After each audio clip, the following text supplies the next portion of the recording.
Ano nga ba ang nagudyok sa isang Clyde o Sir El Maestro bilang maging guro? So ano ba to? Isa ba itong may kinakitaan ka ba? Or talagang ipinanganak sa puso mo? O ano, kumbaga trip mo lang, gano'n? Wala namang gano'n. Siguro ang ini-expect ng mga tao na sasagot ko is nung bata pa ko nakita. Yung mga ganun sana. Okay.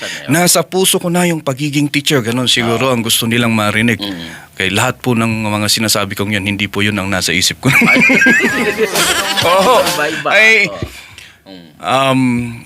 Well, kiusap naman ng ating mga magulang is magtapos ka ng kahit anong 4-year course.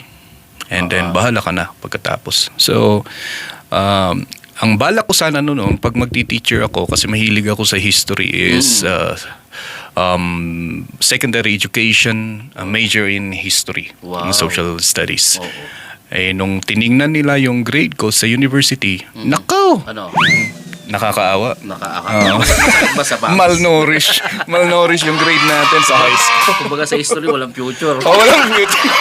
Puro pass lahat. Kaya ang advice ng isang professor doon, gusto ko ikaw pumunta ka ng elementary. Okay. So ang bala ko naman ay sige, first sem elementary education, tapos mag-shift ako ng secondary. Yun yung plano mo. Yun sana pastor ang plano ko. Nangyari, parang sabi na nating fate intervened, so natapos ko yung elementary education.